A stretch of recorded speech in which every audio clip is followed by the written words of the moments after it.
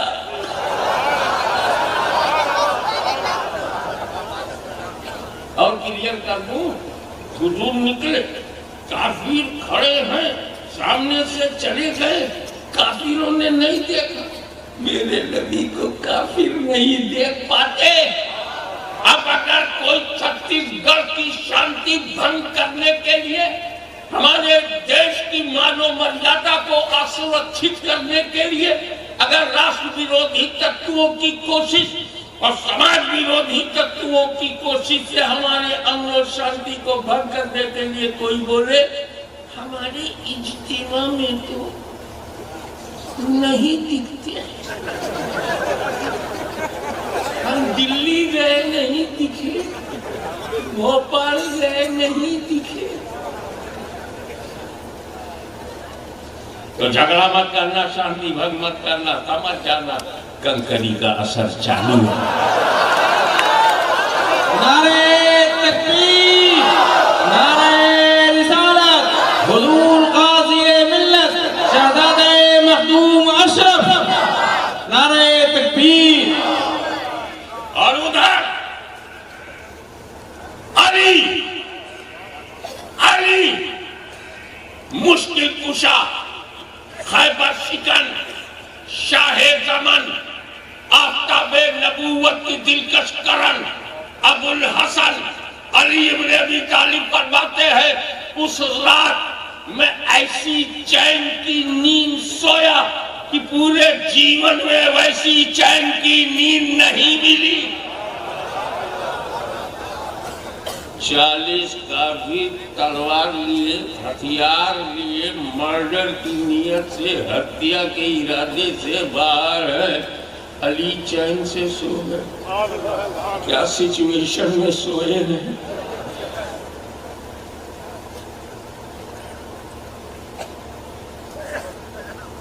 اطمینان کی وجہ کیا؟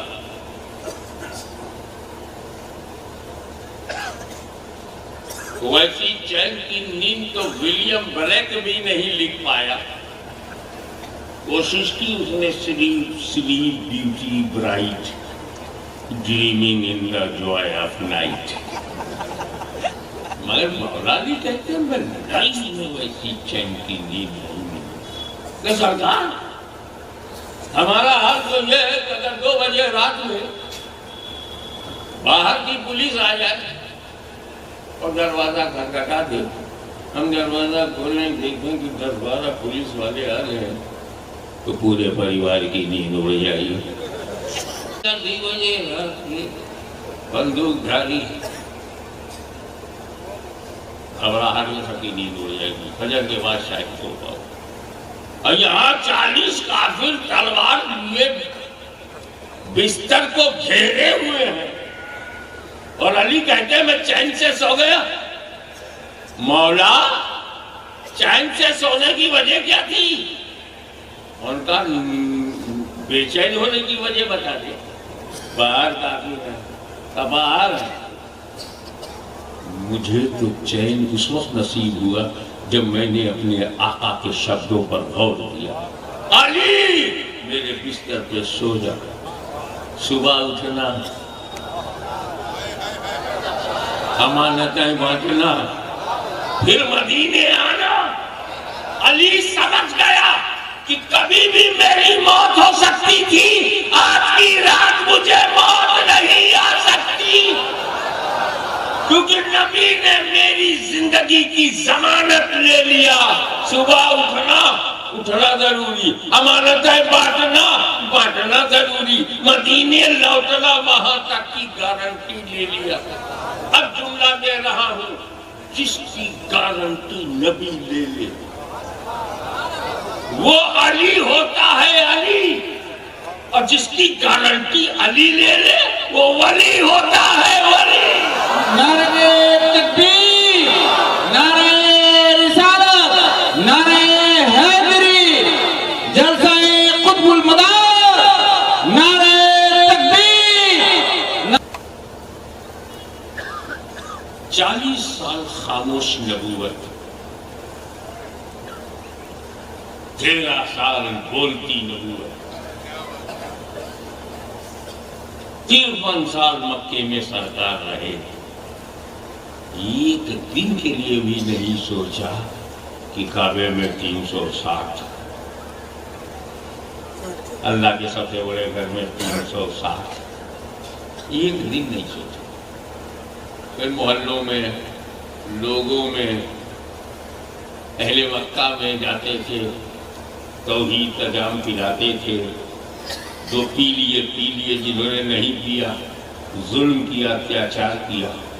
13 سال تک نبی پر اتیاچار ہوا،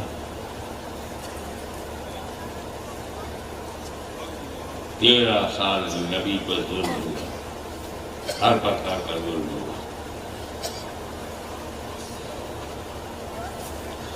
13 برس اس میں بھی انہوں نے، نبی نے نہیں سوچا، بلکہ وہ 360 پتھر اندر ہیں، رہنے دو، ہمیں صرف طواف،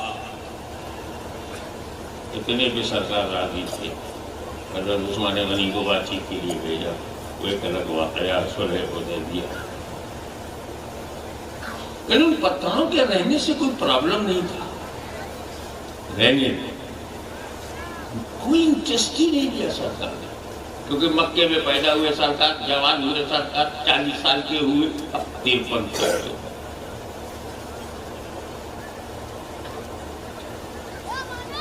لیکن جیسے ہی وہ مکے سے دور ہوئے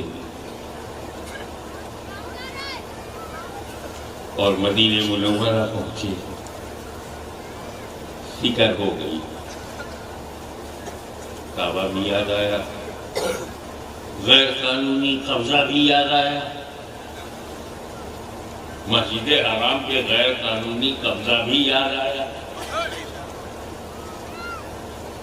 اور پھر طے کیا کہ اب اسے پاک کر کے رہیں گے، پاک کر کے رہیں گے،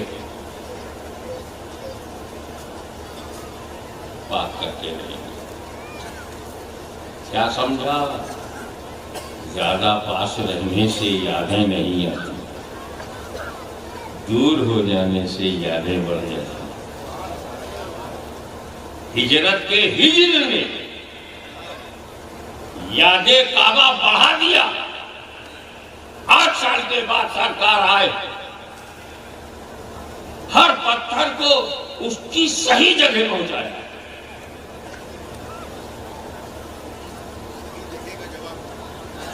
جسٹس کہتے ہی ہیں ہر چیز کو اس کے اچھت استھان پر رکھنا نیائے ہے، استھان بدل دینا نیائے ہے۔ یہ سب استھان بدل کے آئے تھے تو ان کو صحیح جگہ پہ پہنچا دیا گیا، لیکن منظر کیا ہے؟ پورے رجیم میں پریورتن آ گیا، انقلاب آ گیا، سب کا پریورتن ہو گیا، اتیاچاریوں کو دن میں تارے دکھائی پڑنے لگے۔ اب سرکار نے کہا چلو باہر سے تو یہ پاک ہو چکا ہے، اندر سے بھی کرو، تاکہ پتہ چلے کہ اسلام میں اونچ نیچ، بھید بھاؤ، رنگ نسل نہیں ہے۔ جو چرتر میں مہان ہوتا ہے وہی ہمارا امام ہوتا ہے۔ بلال حبشی رضی اللہ تعالیٰ عنہ سے کہا جاؤ آگا، اب اندر کس کو لے جا رہے ہیں؟ یہ منظر بڑا دیکھنے